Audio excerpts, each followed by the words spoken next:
अस्सलाम वालेकुम, मैं हूं अलीना फ़ारूक शेख। बात करेंगे कल इंतहाई अहम अरब इस्लामी ममालिक का इजलास हुआ, जिसमें अरब ममालिक के और इस्लामी दुनिया के जो सरबराहान मुमलिकत हैं वो शरीक हुए, और उसके बाद एक 25 नुकाती एलामिया जारी किया गया, जिसमें कतर के ऊपर इसराइल के हमले के बाद एक डायरेक्शन और ये जो थ्रेट है इसका अहाता लगाते हुए आगे क्या स्टेप्स होने चाहिए, आगे क्या हिकमत अमली होनी चाहिए, उसका कुछ अहाता करने की कोशिश की गई है। इसको हम डिस्कस करेंगे अपने तज्ज़ियाकारों के साथ, उनकी राय जानेंगे कि क्या ये जो इक़दाम किए गए हैं या एटलीस्ट जो समत तय की गई है वो उससे मुतमईन है या नहीं।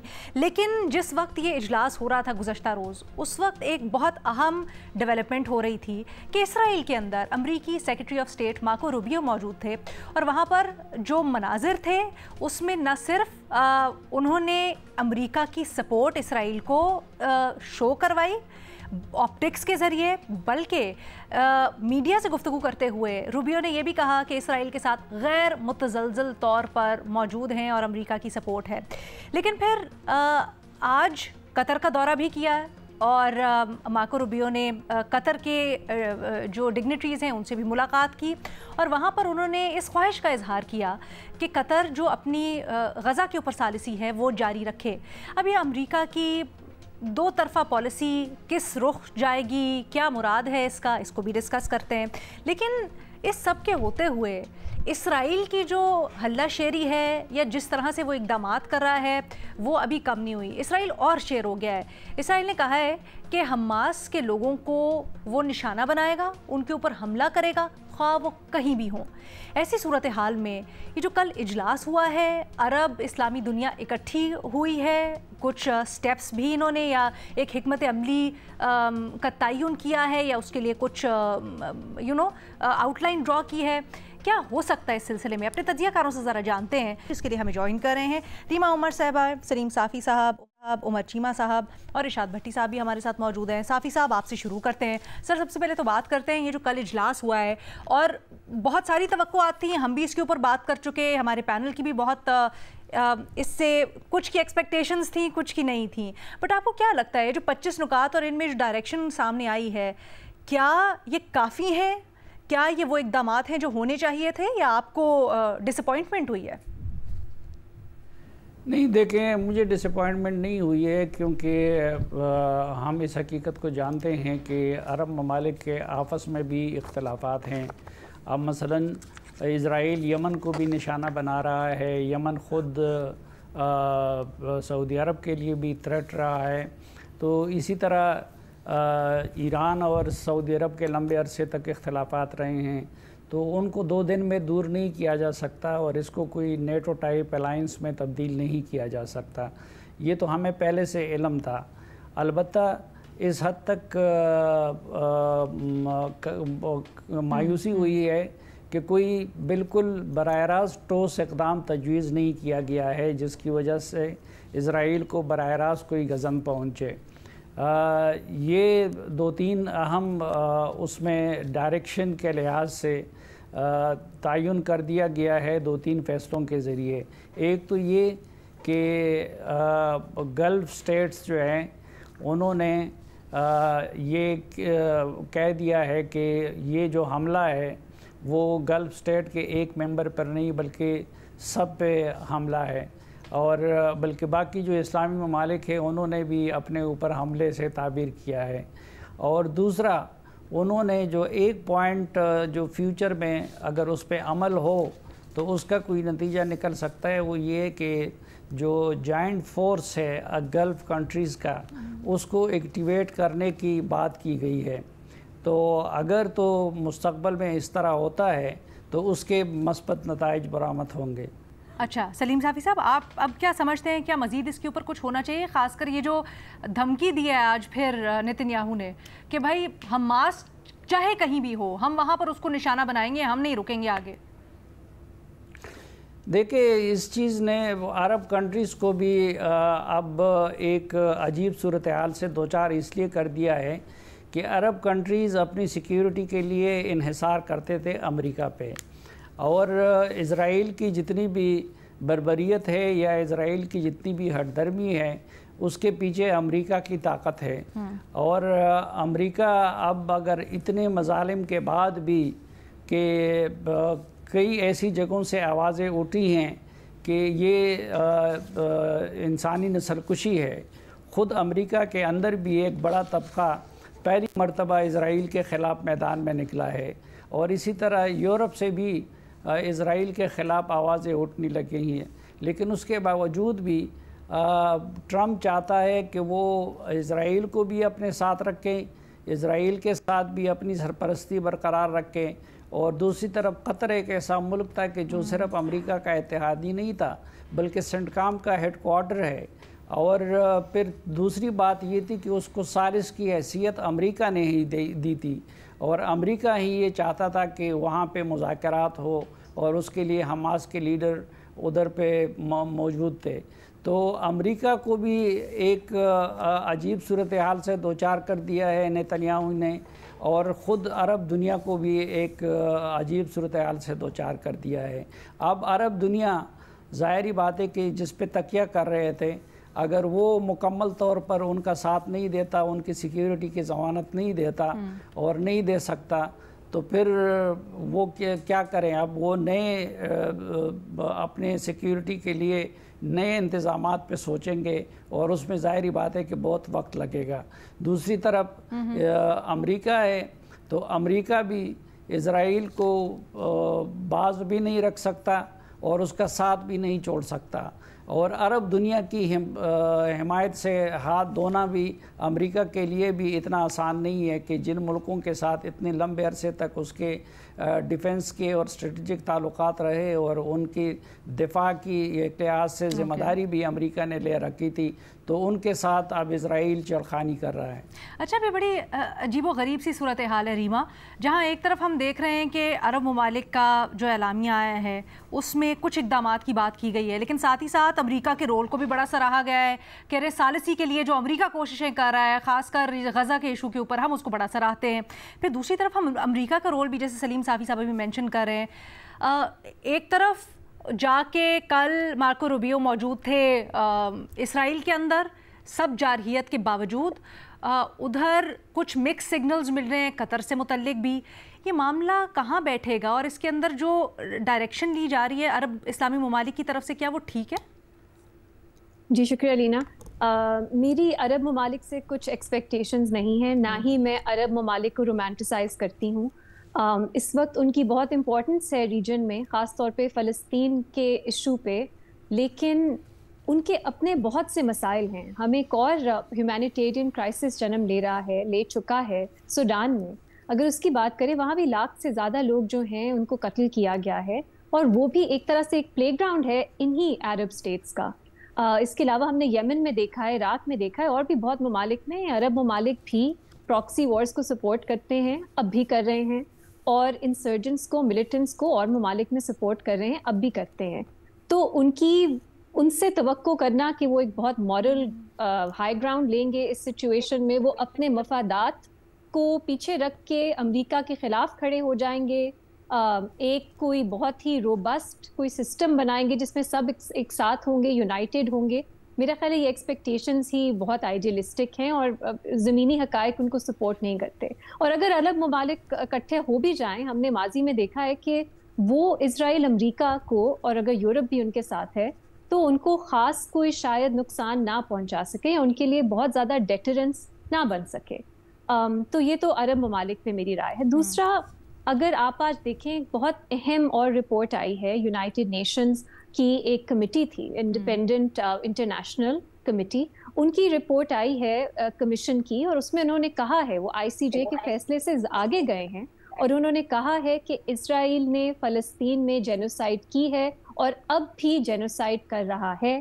اور انہوں نے کہا ہے کہ جینوسائیڈ کی جو انٹینٹ ہے وہ نظر آتی ہے اگر آپ ہولسٹکلی سب ایویڈنس کو دیکھیں، اور نظر آتا ہے کہ اسرائیل غزہ میں خاص طور پہ، لیکن فلسطین کی پاپولیشن کو ختم کرنے کی کوشش کر رہا ہے. یہ بہت اہم فائنڈنگز ہیں اس کمیشن کی، کیونکہ اس کو آپ یہ نہیں کہہ سکتے کہ یہ کوئی بائسڈ کمیشن ہے. اس میں ریناؤنڈ ایکسپرٹس ہیں جس کا حصہ بنے ہیں، اور اس کی ایک اتھارٹی ہے. UN general assembly, UN human rights commission, इसके कमिटी, इस कमीशन इसके पीछे हैं। तो ये मेरा ख्याल है बहुत अहम है, और ये बार इसमें भी रिमाइंड किया गया है, करवाया गया है सब ममालिक को कि उन पे ऑब्लिगेशन है वो जेनोसाइड को प्रिवेंट करें। ये इसलिए भी मैं पॉइंट आउट करना चाह रही हूँ क्योंकि हम अक्सर ये कहते हैं ऐसे ही, या शायद बहुत से लोग इसको बिलीव भी करते हैं कि इंटरनेशनल ऑर्डर या रूल्स बेस्ड ऑर्डर जो है वो अब एग्जिस्ट नहीं करता। लेकिन जब अगर आप ये जो एलामिया है इसको भी देखें, इसमें बार बार जिक्र किया गया है UN चार्टर का, इसमें जिक्र किया गया है इंटरनेशनल लॉ का। इस रिपोर्ट का अमली तौर पर असर क्या होगा? जी अलीना, मैं वही उसी पे आ रही थी कि इंटरनेशनल लॉ नॉर्म्स, उसका जिक्र हर कोई कर रहा है। हम भी अपने शो पे जेनोसाइड का जब हवाला देते हैं, इसका क्या मतलब है? जेनोसाइड कन्वेंशन में डिफाइंड है, तो हम किसी नॉर्म के बारे में तो बात करते हैं ना। तो जब हम इंटरनेशनल लॉ का जिक्र करते हैं, उसके दो पहलू हैं। पहला है कि वो नॉर्म्स इस्टेब्लिश करता है, जैसे UN चार्टर हमें बताता है कब आप किसी और सॉवरेन मुल्क में अटैक कर सकते हो, कब नहीं कर सकते, कब वो लीगल है, कब वो इलीगल है। सिमिलरली जेनोसाइड कन्वेंशन हमें बताती है कि जेनोसाइड क्या है, हम इसका हवाला देते हैं, ठीक है। तो नॉर्म्स की हद तक हम सब मुत्तफिक हैं, लेकिन प्रॉब्लम कहाँ आती है? वो आती है कि आपने अपने फैसलों पे अमल दरामद कैसे कराना है, कि अकाउंटेबिलिटी के जो फोरम्स हैं वो वीक हैं। तो इसलिए इजराइल जो है वो इंटरनेशनल लॉ को फ्लाउट कर रहा है, इंटरनेशनल नॉर्म्स को फ्लाउट कर रहा है। आपका भी सवाल है कि ये रिपोर्ट तो आ गई, लेकिन इस पे अमल दरामद कैसे करवाया जाएगा? मसला अकाउंटेबिलिटी पे आता है। लेकिन मैं ये कहूंगी कि जो नॉर्म्स हैं, एटलीस्ट उस हद तक हमें बार बार सच गलत, क्या लीगल है, क्या इलीगल है, क्या लॉफुल है, क्या अनलॉफुल है, उस पे बात करनी चाहिए। ठीक है। चाहे हम ये, और मैं सबसे पहले ये एडमिट करती हूँ कि अकाउंटेबिलिटी फोरम्स बहुत वीक है। मुझे कोई तवक्को नहीं है कि सिक्योरिटी काउंसिल इस वक्त फ़लस्तीन के हक में या फ़लस्तीन के दिफा में कुछ करेगा, जो उसकी रिस्पॉन्सिबिलिटी बनती है। इस रिपोर्ट में भी उसका जिक्र है, लेकिन इसका मतलब ये नहीं है कि रूल्स बेस्ड ऑर्डर एग्जिस्ट ही नहीं करता। वरना क्या है, माइट इज राइट। आप कहें अमेरिका इजराइल के पास पावर है, वो जो करना चाहते हैं, अपने जैसे भी डिफाइन करना चाहते हैं सेल्फ डिफेंस को करके वो कर सकते हैं। हम ये नहीं कह रहे, हम रिलाई कर रहे हैं वैल्यूज पे, नॉर्म्स पे, कवानीन पे, हम सब अपनी बातों पे करते हैं। तो मेरा ख्याल है ये हमें दिखाता है कि इंटरनेशनल नॉर्म्स अब भी रेलिवेंट हैं। अच्छा साफी साहब, मैं अली ना ज़रा एक दो नुकात पे रीमा की रहनुमाई चाहता था। एक तो ये है कि इन्होंने ये फ़ैसला किया है अपने स्टेटमेंट में, इन्होंने जो जनूबी अफ्रीका के ICC की अदालत से इज़राइल के ख़िलाफ़ फ़ैसले का भी जिक्र किया है। तो अगर इनकी सब की बैकिंग भी उनको मिल जाती है तो इससे कोई फ़र्क पड़ेगा। और दूसरा, इन्होंने इज़राइल के मेंबरशिप की मुअत्तली का मुतालबा किया है। तो क्या UN में कोई ऐसी रवायत है कि वो हो सके? रीमा, जो इंटरनेशनल कोर्ट्स हैं, चाहे वो ICJ हो चाहे वो ICC हो, उसको तो इजराइल उनके फैसलों को फ्लाउट कर रहा है और अमेरिका बिल्कुल उनके साथ है। वो बल्कि ICC जो है उसको उस पे रिप्राइजल्स कर रहा है, मतलब वो और ममालिक को और लोगों को भी ICC के साथ कोऑपरेट करने नहीं दे रहा। तो इससे तो मुझे कुछ खास उम्मीद नजर नहीं आती। दूसरा, जो इजराइल को निकालने की बात है, अगर उसके पीछे आपको UN सिक्योरिटी काउंसिल का फैसला चाहिए, वो तो नहीं हो सकता। हमें मालूम है वीटो पावर्स एग्जिस्ट करती हैं अमेरिका के पास, लेकिन एक और तरीका हो सकता है जिसमें UN जनरल असेंबली से आप इजराइल को सस्पेंड करवा सकें, उसको परसू किया जा सकता है। मेरा ख्याल है वो एक तरह से एक्सपल्शन नहीं होगी, लेकिन सस्पेंशन की तरफ UN जनरल असेंबली से जाया जा सकता है मेरी नजर में। और UN जनरल असेंबली में OIC की काफी नुमाइंदगी है, उनका वजन है। अभी भी जनरल असेंबली ने जो दो कौमी नजरिए वाली बात की है ना, वो करारदाद पेश की है। ये जनरल असेंबली का लंबी रिवायत है। आप अरसे से देखेंगी कि वो फलस्तीन के हक में ही बात करते हैं, उनकी रेजोल्यूशंस, क्योंकि वहां पे वन कंट्री वन वोट है ना, और ज्यादातर ममालिक इस वक्त फलस्तीन के साथ खड़े। ठीक, साफी साहब मजीद कुछ कहना चाहते हैं? नहीं, थैंक यू इरशाद भट्टी साहब, उन्होंने अपना टाइम मुझे दिया। सर भट्टी साहब, आप कहिएगा, ये जो अरब ममालिक का एलामिया आया है, क्या ये آپ کی خیر توقعات تو دور کی بات، بٹ آپ اس سے اطمینان بخش ہے آپ کے لیے، یا آپ کو لگتا ہے کہ اس سے مزید آگے بڑھ کر کچھ ہونا چاہیے؟ میڈم شیخ، آپ نے کہا انتہائی اہم اجلاس، کھیت مٹی ہے انتہائی اہم اجلاس، 35 نکات، کھیت مٹی 35 نکات، گریٹر اسرائیلی ایجنڈا خطرہ ہے، اطلاع دینے کا شکریہ۔ ہم سمجھتے رہے کہ شاید یہ عالمی بھلائی کے لیے ہے گریٹر اسرائیلی ایجنڈا، اسرائیل عالمی امن کے لیے خطرہ ہے، اطلاع کا شکریہ۔ ہم سمجھتے رہے کہ شاید اسرائیل پورے دنیا میں امن قائم کر رہا ہے، آپ نے ہمیں اطلاع دے دی۔ اقوام متحدہ نے غزہ میں اسرائیلی کارروائی کو نسل کشی مان لیا ہے، مبارک ہو آپ کو، لیکن سوال ہے کہ پھر اس کے بعد آگے لمبی چپ، لمبی خاموشی۔ آگے ہے جی ٹاسک فورس بنائیں، ماشاءاللہ سبحان اللہ، یہ ہمارے شہباز شریف صاحب کا ہے، وہ سیلاب پر بھی کام کرے، ادھر جو زلزلے آئے ان پہ بھی کام کرے، اور اسرائیل کو بھی آگے سینہ سپر ہو کر ٹاسک فورس کرے، ٹاسک فورس آگے سینہ کھڑا کر کے ان کو روکے۔ اور کتنی ٹاسک فورسیں بناؤ گے؟ کتنی ٹاسک فورسیں؟ کیا ٹاسک فورس کیا کر لے گی؟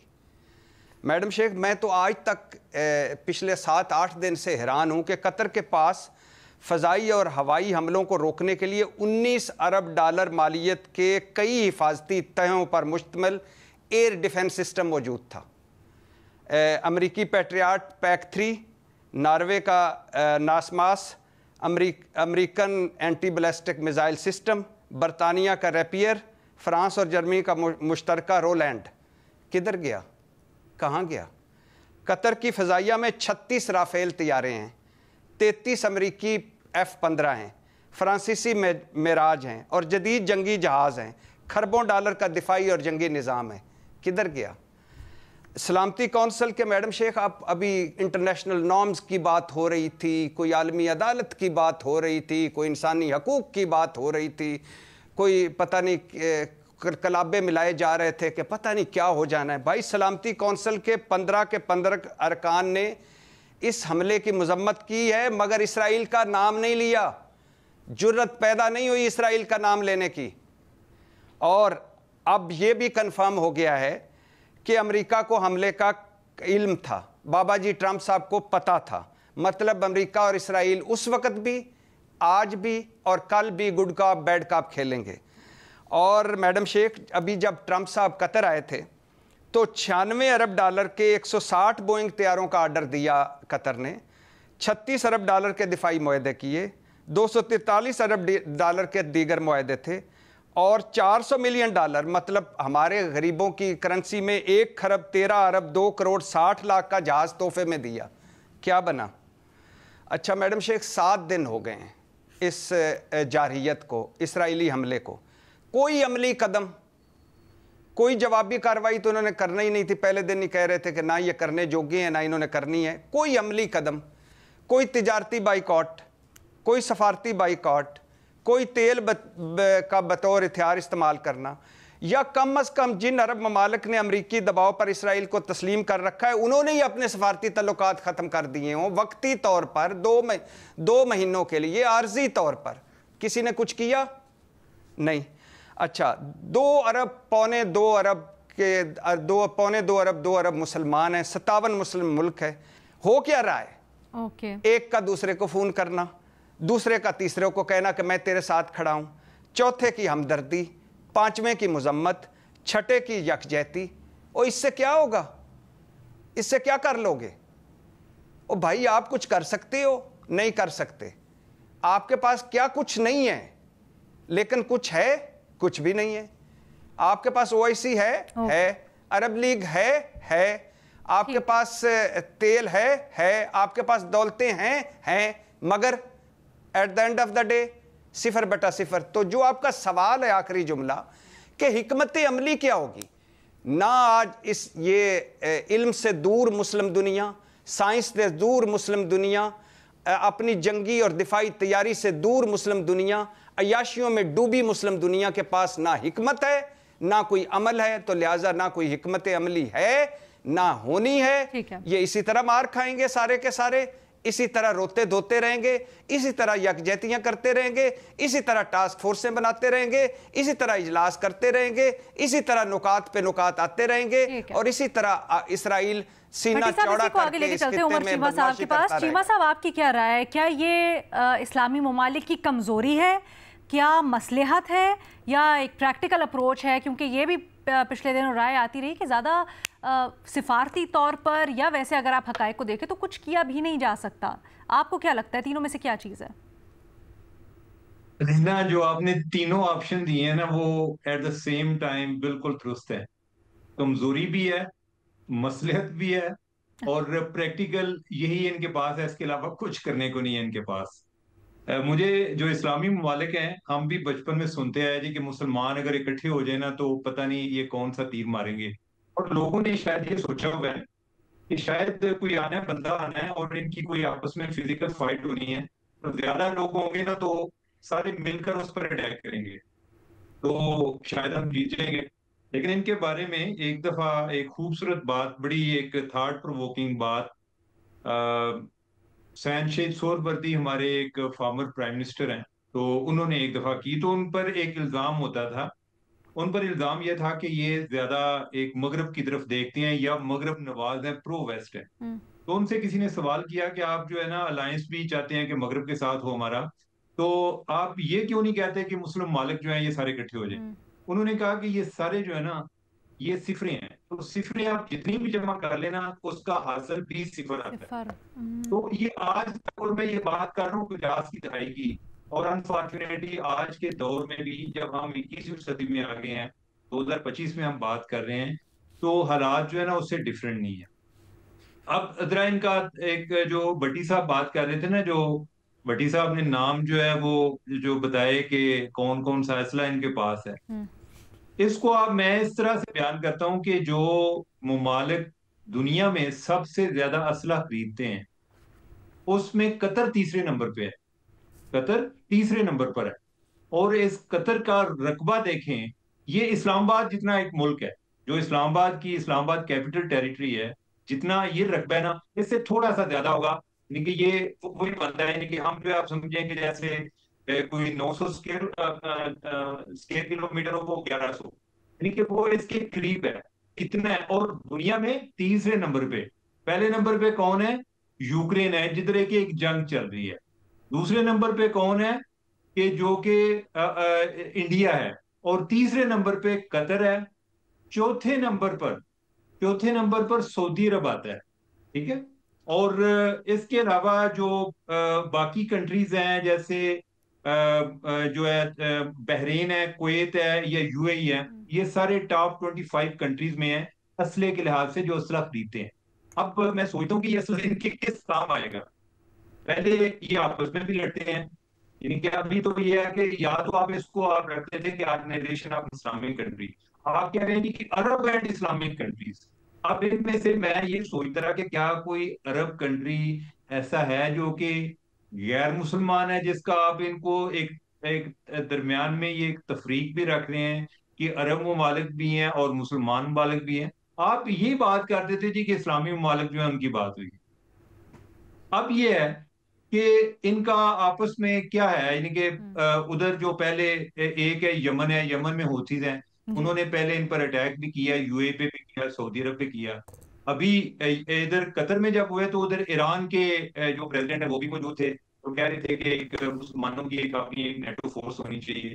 اور آئرونیکلی ایران وہ ملک ہے کہ انہوں نے بھی پر ریسنٹلی اٹیک کیا, ابھی کچھ مہینے پہلے کی بات ہے.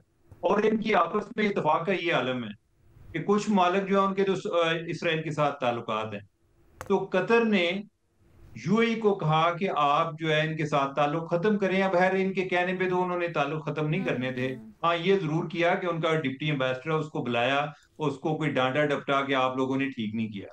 لیکن علینا جو اوورآل ہوا ہے یہ اب جو ہے نا ان کے لیے ایک بہت بڑا ایک کرائسس ہے. کرائسس اس سینس میں ہے کہ آپ کی عوام کا آپ پر اعتماد اٹھ جاتا ہے. آپ امیجن کریں کہ اس ٹائم انڈیا کی جو پوزیشن ہے, پاکستان کے حوالے سے انڈیا کی جو پوزیشن ہے وہ یہ ہے کہ ان کا کانفیڈنس روڈ ہوا ہے کہ ہم تو اپنے آپ کو ایک بڑا کنٹری سمجھتے تھے, اور ہم پچھلے جو 25 سال سے हम हर तरफ जो है यानी कि हमें गालियां पड़ रही हैं, मारें पड़ रही हैं, हमारा जो कॉन्फिडेंस है वो बहुत ज्यादा बूस्ट किया है।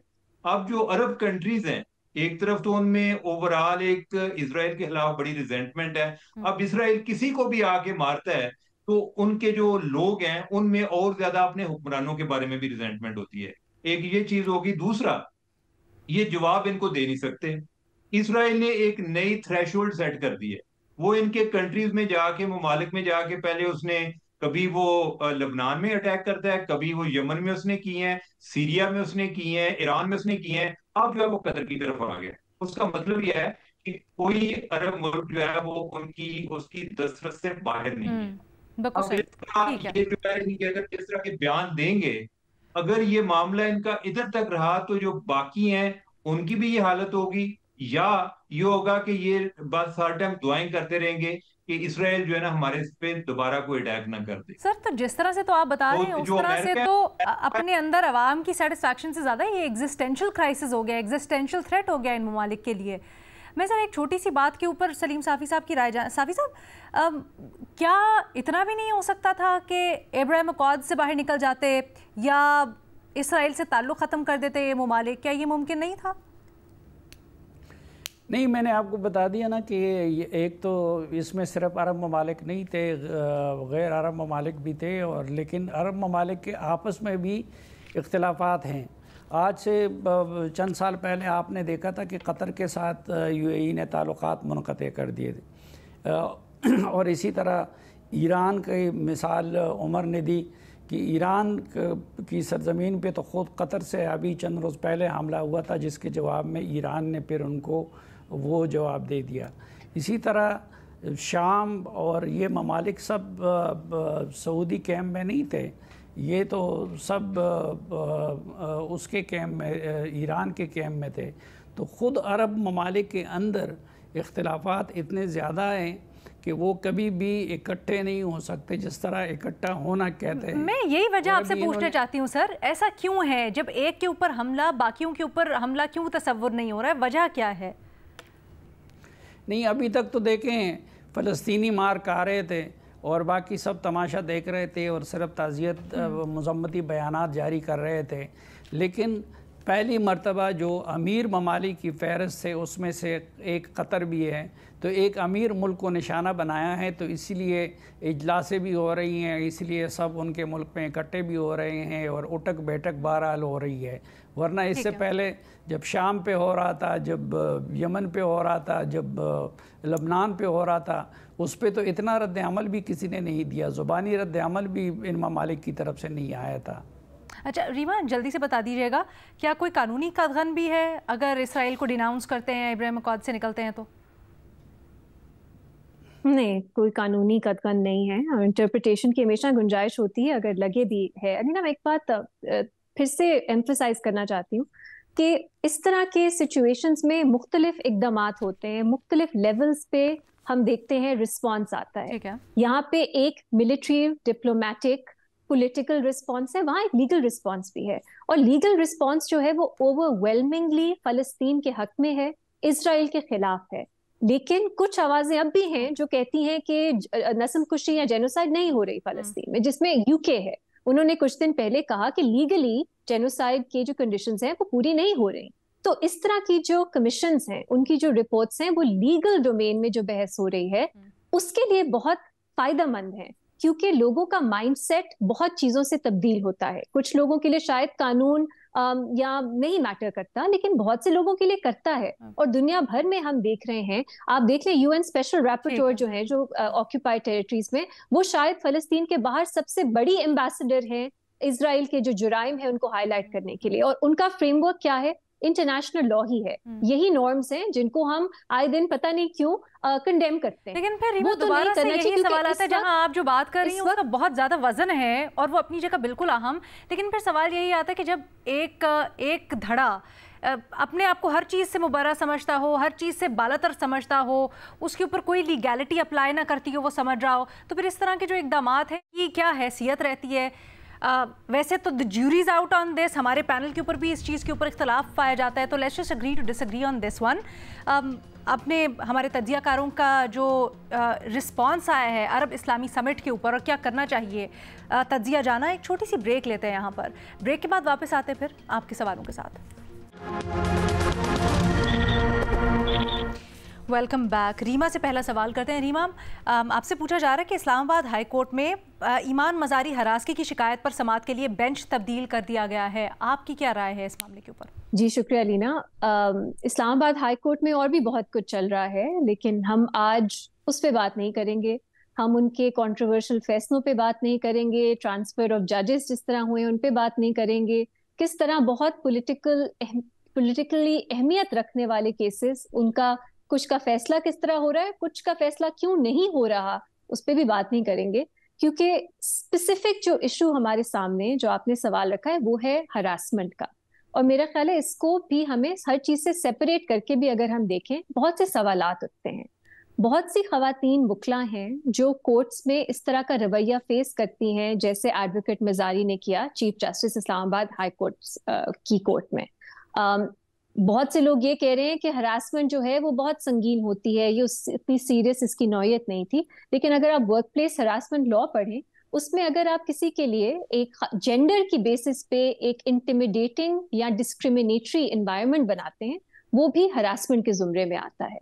और जो कानून है इसमें जिस तरह वर्क प्लेस डिफाइन किया गया है, उसमें मैं कह सकती हूँ, आर्ग्यू किया जा सकता है कि कोर्ट जो है वो भी एक वर्क प्लेस है, एक लॉयर के लिए और एक जज के लिए। तो ये सब सवालात हैं, और मेरा ख्याल है एडवोकेट ईमान मजारी इसको परसू करके बहुत अच्छा कर रही हैं, क्योंकि उनके साथ जो कोर्ट में हुआ वो थ्रेटनिंग था। अब क्या वो वर्क प्लेस हरासमेंट के जुमरे में आता है, क्या वो कानून के एम्बिट में आता है कि नहीं, ये फैसला इसका जो रेलिवेंट अथॉरिटी है, जो कमिटी है, वो करेगी, या अदालत है, बाद में अगर कभी अदालत में मामला आता है वो करेगी, या ऑम्बड्स पर्सन है वो करेंगे। तो सवाल ये है हमारे सामने कि क्या एक जज, उनकी इम्यूनिटी है, क्या उनको ये इख्तियार होना चाहिए कि वो एक खातून वकील को कहें, थ्रेटन करें, धमकी दें कि आपके खिलाफ ये हो जाएगा, और आपके हस्बैंड को कहें अगर वो मौजूद है कि इनको ले जाएं, और उसके बाद माजरत या अपोलोजाइज करने के बजाय वो कहें कि मैंने तो बेटी समझ के, वो एक पेट्रियार्कल हमारा एटीट्यूड कि एक वकील अगर आपकी कोर्ट में है वो आपकी बेटी नहीं है। ये जो पाकिस्तानी मर्द बहुत से, उनको ये शौक है कि हर एक को बेटी बना के, एक पेट्रनाइजिंग एटीट्यूड है ना, जिसमें आप किसी की जो उस वक्त स्टैंडिंग है उसको रिकॉग्नाइज नहीं कर रहे, आप बस बेटी बना के। जी बिल्कुल। तो मेरा ख्याल है इस केस को परसू करना बहुत जरूरी था, ताकि ये सब सवालात हैं इन पे हमें कोई हतमी फैसला मिल जाए। और ये जो एक एटीट्यूड है कि चलता है अदालतों में, बहुत से लोग कहते हैं चलता है, वो कहीं पे खत्म होना चाहिए। एक फियर होना चाहिए अकाउंटेबिलिटी का, या कि एटलीस्ट ये बात बनेगी। एक और मामला चल रहा है कि जस्टिस समन जी, उसमें देखिए कभी कंफ्यूजन है और पूरे फैक्ट्स हमारे सामने नहीं है कि क्यों कमिटी से उन्हें निकाला गया। क्योंकि एक होती है कानून के तहत कॉम्पिटेंट अथॉरिटी, एक होती है इंक्वायरी की जो कमेटी है वो बनती है, वो मुख्तलिफ होती है, और दोनों में एक ही शख्स नहीं बैठ सकता। तो अगर जब ये तफसील हमारे सामने आएगी, हम बात कर सकेंगे कि इसमें क्या कंट्रोवर्सी है, लेकिन टाइमिंग ऑफ कोर्स प्रॉब्लमैटिक लगती है इसकी भी। ठीक है, बहुत शुक्रिया रीमा उमर साहब। आप आगे बढ़ते हैं जल्दी से। सलीम साफी साहब, आपसे पूछा जा रहा है, खैबर पख्तूनख्वा की जेलों में मुनशियात के कैदियों पर तालीम की पाबंदी लगा दी गई है, जिसे हाई कोर्ट में चैलेंज किया गया है, आपकी क्या राय है? इसमें तो दो राय हो नहीं सकती कि तालीम हर इंसान का, खा वो कैदी हो, खा वो मनशियात का स्मगलर हो, खा वो मनशियात इस्तेमाल करने वाला हो, हर एक का बुनियादी हक है। और जेलों में भी उनको ये बुनियादी हक प्रोवाइड करना रियासत की ज़िम्मेदारी है। हुकूमत की तरफ से जो आर्डर निकाला गया है उसमें थोड़ा सा ये भी है कि मुतलक पाबंदी नहीं लगाई गई है तालीम हासिल करने पे, बल्कि मनशियात इस्तेमाल करने वालों को के जो एग्ज़ाम है उसके लिए हुकूमत से इजाज़त की शर्त लगा दी गई है मुतालिका हुकाम से। लेकिन बहरहाल मैं यही कहूँगा कि जितनी ज़्यादा भी सहूलियात हुकूमत फराहम कर सकती है कैदियों को तालीम की, उतनी फराहम करनी चाहिए। सर, इसके पीछे वैसे मंतक क्या है, क्यों एग्ज़ाम्स के लिए हुकूमत से परमिशन लेनी होगी? उस आर्डर में ये कहा गया है कि बाज़ लोग इस सहूलत का गलत इस्तेमाल करते थे और इसकी आड़ में वो एक लिहाज से जेल से छुट्टियाँ एंजॉय कर रहे थे। अच्छा, तो इसलिए ठीक है। थैंक यू सलीम साफ़ी साहब। भट्टी साहब, आपसे सवाल हो रहा है। अली अमीन गंडापुर कहते हैं आज़ादी की जंग वीलॉगर्स या जाली अकाउंट्स से नहीं लड़ी जाती, जबकि आम तासुर है कि पीटीआई की असल ताकत सोशल मीडिया है। तो वो अपनी ही पार्टी की इस ताकत पर तनकीद कर रहे हैं क्या? मैडम शेख, आपको भी मुबारक और मुझे भी मुबारक और सवाल भेजने वालों को भी मुबारक कि आज 200वां सवाल पीटीआई का है जिसका मैं जवाब दे रहा हूँ।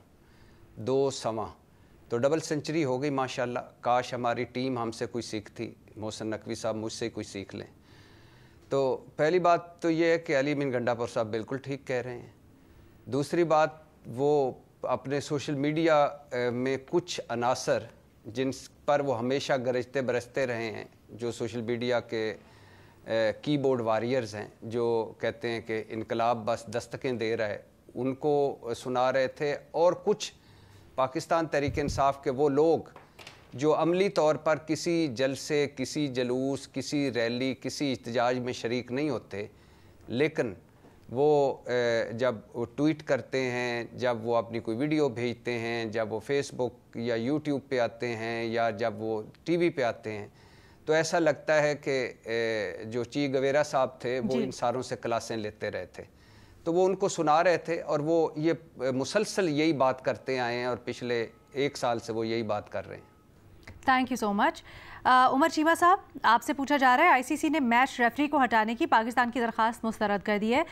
पाकिस्तान ने कहा था हम बॉयकॉट करेंगे बाकी मैचेस का या नहीं खेलेंगे। अगर ऐसा होता है तो आपके ख्याल में अब पाकिस्तान को क्या करना चाहिए, क्या सख्त इकदाम उठाना चाहिए? आईसीसी को कौन चेयर कर रहा है इस टाइम? अगेन एक इंडियन चेयर कर रहा है जय शाह। तो आईसीसी से हम और क्या तवक्कुफ करते हैं। लेकिन दूसरी बात यह है कि मेरा ख्याल है कि पाकिस्तान का भी एक रिएक्शन जो है वो ज्यादा जज्बाती किस्म का है। एक तो ये बात आती है जी कि एशियन क्रिकेट काउंसिल जो है उनका फैसला है, लेकिन मैं समझता हूँ कि इससे सबसे बढ़कर फैसला दोनों टीमों का है कि वो अगर एक दूसरे के साथ हैंडशेक नहीं करना चाहती। इंडिया ने अपने लेवल पे घटियापन का इजहार किया है।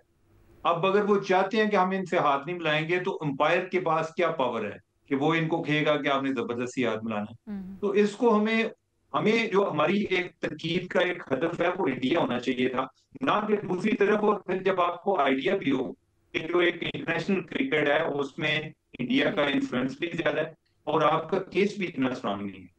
तो मुझे जो अगर पूछा जाए तो मैं तो ज्यादा एक ओवरऑल इंडिया ने अपना एक घटियापन शो किया और उन्होंने साबित किया है कि वो जितने भी बड़े हो जाएं वो एक पाकिस्तान। चलिए, ये तो उसूली मौक़िफ़ हो गया आपका। जल्दी से ये बता दें पाकिस्तान क्या करे। पाकिस्तान ने अपनी तरफ से एक स्टेप लिया, अब वो बैकफायर कर गए क्या? और पाकिस्तान को क्या फिर खेलना चाहिए या पाकिस्तान को अब सख्त कदम उठाना चाहिए और कहना चाहिए नहीं खेलेंगे? नहीं, मेरे ख्याल है ये वैसे इमेच्योर स्टेप था। पाकिस्तान को चाहिए कि अपनी टीम पर तवज्जो दे, अपनी परफॉर्मेंस को इम्प्रूव करे। ये करेंगे तो इनका काम चलेगा। ये इनका ओवरऑल ये एक रिएक्शनरी अप्रोच से अगर ये कामयाब हो जाते हैं तो इनकी दाग बैठ जाती। अभी इससे इनको और ज्यादा एम्बैरेसमेंट हुई है कि जब इनकी बात ही नहीं मानी। Okay, thank you Umar Cheema. आज के प्रोग्राम से इतना ही। अल्लाह हाफिज।